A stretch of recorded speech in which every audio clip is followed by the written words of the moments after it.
Hello students, good morning. I welcome you all in the class TMJ Prakhar e-learning. In this class, we were discussing Rutherford's atomic model. अब Rutherford atomic model की यदि हम बात करते हैं तो इसका एक्सपेरिमेंटल सेटअप आपने देखा था, गोल्ड फॉइल के बारे में आप समझ गए थे, अल्फा इमिशन रॉड था, अल्फा एमीटर एक था जिससे कि अल्फा पार्टिकल निकलती थी और वह बॉम्बार्ड हो रही थी continuously on the thin gold foil, और उसके आगे हमने एक ZNS का एक प्लेट लगाया हुआ था, that was the receiving plate, जहां से पता हो रही थी कि कौन सा चार्ज पार्टिकल हिट हो रहा है, कौन सा डिफ्लेक्ट हो रहा है. That was the atomic model we had discussed in the last class. So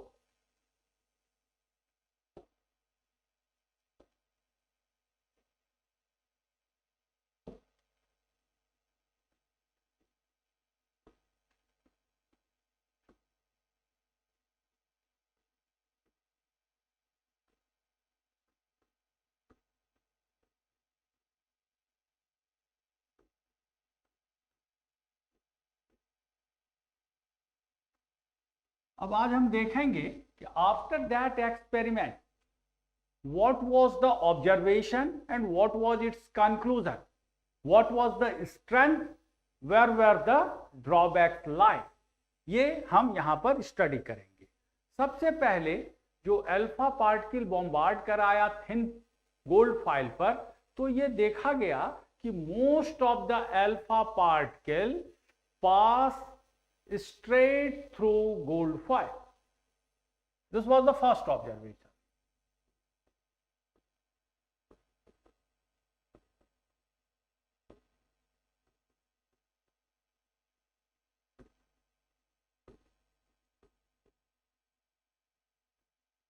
Straight through gold foil. क्या मतलब हुआ इसका? इससे ये हम कंक्लूड कर रहे थे कि there was plenty of empty space inside an atom. तो हम एम्प्टी स्पेस की बात करते हैं. एम्प्टी स्पेस था, खाली जगह थी, इसलिए alpha particle without any deflection, without any obstruction pass through. दूसरी चीज उन्होंने देखी, some of the particle got deflected.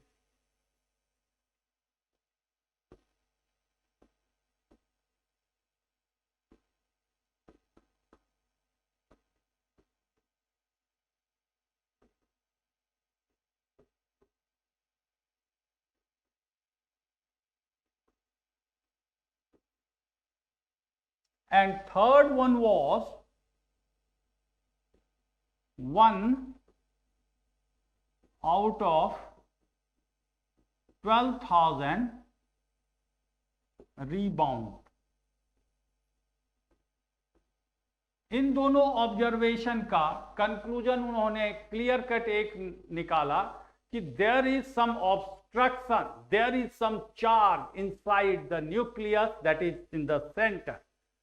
Centre में कोई चार्ज है और उस चार्ज के कारण, मान लीजिए ये पार्टिकल था और यहां से यदि ये इस तरह से यदि यह बाउंस बैक हो रहा है, तो there is some obstruction which is not allowing the alpha particle की गो स्ट्रेट. ये डिफ्लेक्शन हो रहा था क्योंकि ये भी पॉजिटिवली चार्ज पार्टिकल था और सेंटर में भी पॉजिटिवली चार्ज पार्टिकल था, तो दोनों के बीच में कूलम्बियन रिपल्सन था, इसलिए वो डिफ्लेक्शन शो कर रहा था. तो charge, that is positive charge, lie in the center. And third one gave the indication that charge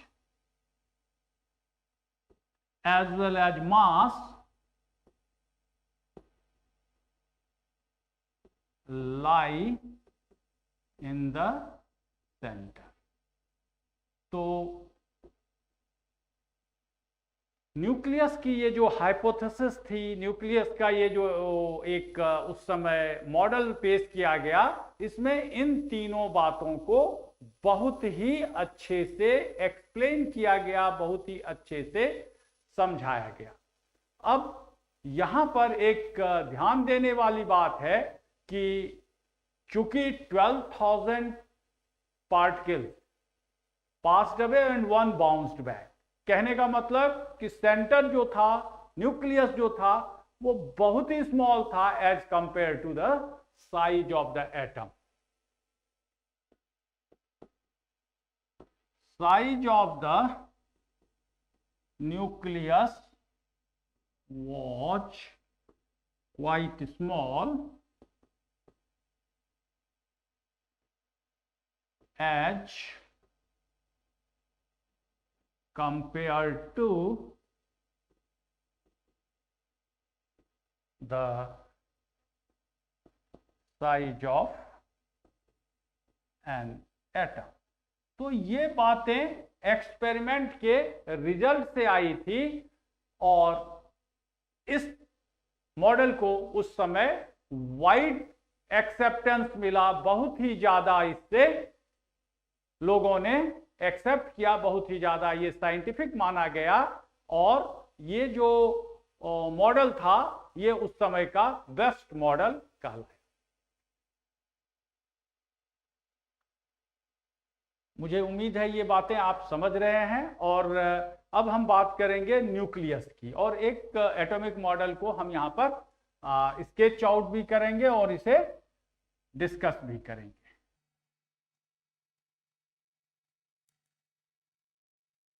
तो एटॉमिक मॉडल के जो सैलिएंट फीचर्स थे कि ये एक न्यूक्लियस होगा, यहां पर पॉजिटिव चार्ज प्रोटॉन और मैसिव चार्ज न्यूट्रॉन, प्रोटॉन और न्यूट्रॉन बोथ आर मैसिव, तो यहां न्यूक्लियस में है और electrons revolve in the orbit, जो कि जे थॉम्सन मॉडल के कॉन्ट्राडिक्शन में था, क्योंकि वहां पर कहा गया था कि like pulp of watermelon proton is homogeneously distributed, बराबरी से प्रोटॉन पूरे वाटरमेलन के गूदे की तरह फैला हुआ है और उसमें जो ब्लैक सीड्स होते हैं उसमें हम इलेक्ट्रॉन की कल्पना कर सकते हैं और वह इलेक्ट्रॉन चार्ज होता है, निगेटिवली चार्ज होता है।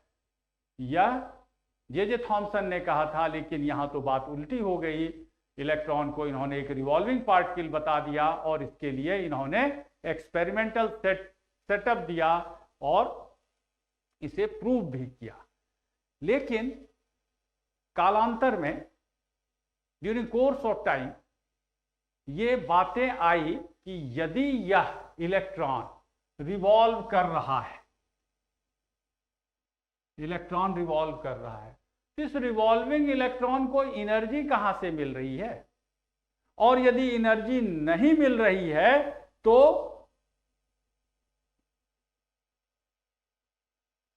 ये जो एनर्जी चार्ज पार्टिकल रेडिएट करेगी व्हाइल इट्स रिवॉल्यूशन, तो धीरे धीरे इसकी एनर्जी जो कंटेन थी यह तो डेसिपेट हो जाएगी, यह खत्म हो जाएगी और एनर्जी खत्म होते ही यह इलेक्ट्रॉन कोलैप्स कर जाएगा, श्रिंक कर जाएगा इसका ऑर्बिट और यह धीरे धीरे नीचे की ओर आ जाएगा और नीचे की ओर आते ही न्यूक्लियस में यह मर्ज कर जाएगा। लेकिन ऐसा नहीं होता है और यदि ऐसा होता तो हम मैटर की जो स्टेबिलिटी की बात करते हैं कि ये एक मैटर है एंड इट इज स्टेबल, तो ये अपना शेप चेंज कर रहा होता, लेकिन शेप तो चेंज होता नहीं। और जब शेप चेंज नहीं होता है इसका मतलब है there was flaw, there were discrepancy, कहीं ना कहीं पर थॉट प्रोसेस में, कहीं ना कहीं एनालिसिस में रदरफोर्ड की कमी थी, जिसके कारण यह मॉडल फेल करने की कगार पर था कि यह एनर्जी कहां से सप्लाई होती है रिवॉल्विंग इलेक्ट्रॉन को, इट वाज नॉट क्लियर।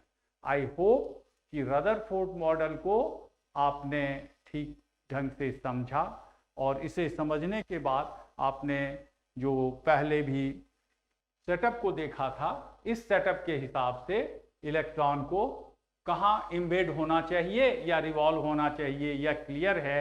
और साथ में ये अल्फा पार्टिकल जो पास कर रही है या स्ट्रेट जा रहा है, ये डिफ्लेक्ट हो रहा है, इन बातों को रदरफोर्ड ने बहुत ही अच्छे से एक्सप्लेन कर दिया। लेकिन कमी एक ही रह गई कि energy hypothesis, energy supply, electron की stability, that was an unanswered question which was not clarified by Rutherford.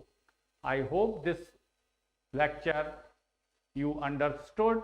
If it is so, please like it, share it and subscribe it. Thank you.